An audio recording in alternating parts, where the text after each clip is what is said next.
Hoy queremos hablar de algo que realmente no sucedió en Europa ni con la Reforma Protestante ni con los años subsiguientes a la Reforma Protestante. Y es que cuando Lutero establece la Reforma Protestante, muchos cristianos católicos estuvieron de acuerdo con Lutero, pero en el proceso, como ahora se permitía hacer teología con la Biblia, que hasta entonces no se hacía teología con la Biblia, la teología venía de Roma, pues ya necesariamente uno se puede ubicar en el pináculo de un monte, y dependiendo de la posición en la que esté, el escenario, ¿no?, es la vista panorámica que va a tener. Y muchos de los cristianos después de la Reforma, cuando empezaron a leer las Escrituras, en adición a lo que Lutero encontró, que el justo vive por la fe, pues otros encontraron otra serie de cosas con las que Lutero no trabajó, a las que a Lutero no le interesó, y llana y sencillamente, pues eso hizo que empezaran a desarrollarse distintas ortodoxias, es decir, distintas interpretaciones. Como resultado de esas interpretaciones, que hubo gente que no se puso de acuerdo, como por ejemplo Calvino no se puso de acuerdo con Lutero, a pesar de que los dos eran reformistas y creían en la postura agustiniana de la gracia, pero en cuanto a la Eucaristía, en cuanto a la cena, no se pusieron de acuerdo. Y al no ponerse de acuerdo, pues obviamente se distanciaron. Lo mismo sucedió con el teólogo Zwinglio, que cuando se sentó con Lutero a discutir la cuestión de la ortodoxia de la Eucaristía, tampoco se puso de acuerdo, se pusieron de acuerdo. Y esto trajo como consecuencia que se distanciaran. Y más adelante, pues ya hemos estudiado que el distanciamiento de estos movimientos lo que hizo fue crear reformas bajo reformas. Hasta el punto que llegó un momento en que ya había reformados calvinistas, pero había también reformados arminianos, y luego había también reformados luteranos, y había también reformados zwinglianos. Entonces, desde luego, esta gente se dio más a la tarea a desarrollar su ortodoxia en lugar de desarrollar la unidad. Y lo triste de esto fue que los primeros siglos de la historia de la cristiandad, después de la Reforma, pues ya necesariamente se convirtió en una reforma de tribus. La tribu de Lutero, la tribu de Calvino, la tribu de Zwinglio, la tribu de Arminio, y cada cual por su lado. Claro, esto trajo aún consecuencias mucho más serias, y es que hubo momentos en que los calvinistas y los arminianos no se podían mirar, y manipulaban las cuestiones políticas en sus países. Y esto trajo después como consecuencia el que entonces cada uno se subiera a su plataforma o a su púlpito, como mejor usted quiera llamarle, y desde el púlpito empezara entonces, en lugar de hablar de lo que les unía, empezaron a hablar de las cosas que les desunían. Y de hecho esa era una de las críticas más fuertes del catolicismo. Son tan reformados y tan reformados y tan reformados, son tan protestantes y tan protestantes que no pueden andar juntos. ¿Ves? Entonces, esa crítica históricamente está ahí. Y mi papá me decía que no se puede tapar el cielo con la mano. Pues eso es la verdad. Y como dice el jíbaro, la verdad es hija de Dios. como es hija de Dios, pues hay que reconocerla. Ahora, en el siglo XIX sucedió un fenómeno interesantísimo, y es que el modo en que los cristianos empezaron a salvar los horizontes, es decir, todo este proceso que se desarrolló de colonización, tanto en África como en el Asia, como en la América Latina, ¿verdad? Como en Oriente, todo ese movimiento de colonización, pues desde luego empezó a tener unas crisis serias y unos problemas serios. ¿Cuáles eran esas crisis? Porque estos movimientos de colonización iban a apropiarse de las tierras de los hombres que vivían en ellas. Los ingleses se apropiaban de las tierras, los franceses se apropiaban de las tierras, los alemanes se apropiaban de las tierras, los americanos se apropiaban de las tierras, los portugueses se apropiaban de las tierras.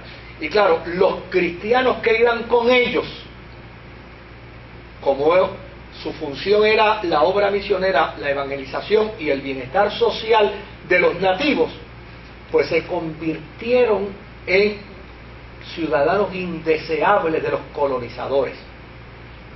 Y al convertirse en ciudadanos indeseables de los colonizadores, a la larga los colonizadores empezaron a darle de codo, y ellos tuvieron que venir a sus países a buscar las maneras de que hubieran organizaciones que desde sus países los apoyaran. Y esas organizaciones fueron organizaciones estudiantiles, organizaciones universitarias, muchachos que salían de la universidad y se hacían médicos, se hacían abogados, se hacían ingenieros, se hacían hombres de ciencia. Entonces ellos salían de sus tierras, de Inglaterra, de Estados Unidos, de Europa, iban a estos países a dar de su talento y a dar de su ministerio para el bienestar. En la medida en que en Inglaterra, en la medida en que en Estados Unidos, ¿verdad?, se conocía de lo que estos ministerios estaban haciendo allá, entonces se crearon organizaciones misioneras. Y esas organizaciones misioneras empezaron a dar todo su apoyo económico a estos misioneros de estos países, que de los colonizadores de sus propias tierras no recibían un solo centavo, pero empezaron a recibir el dinero de los misioneros de sus países, y los misioneros de sus países empezaron a hacer presión en sus países, y de hecho, ya para la década del 40, del 1940, prácticamente todos estos países que habían sido colonizados en el Oriente, en el África, en el Asia, prácticamente ya habían logrado la libertad de sus colonias.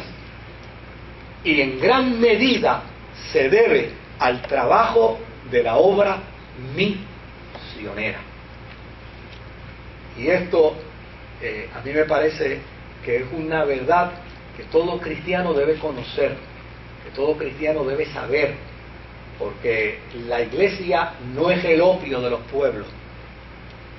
No, la iglesia ha sido la conciencia de los pueblos. Ahora,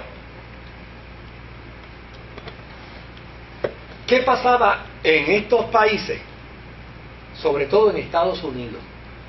A Estados Unidos tenemos muchas cosas que criticarles, pero también tenemos cosas que reconocerles. Sobre todo a los cristianos en Estados Unidos. ¿Qué pasaba en Estados Unidos en el siglo XIX?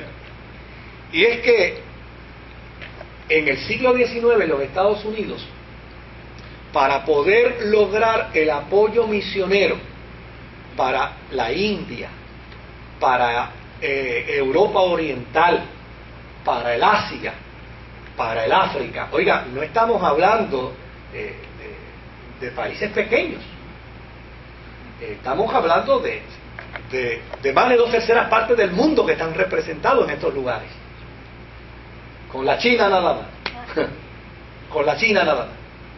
Entonces, pues desde luego, estas obras misioneras que se estaban levantando en los Estados Unidos para apoyar a estos misioneros, una obra misionera per se sola no podía sostenerlo.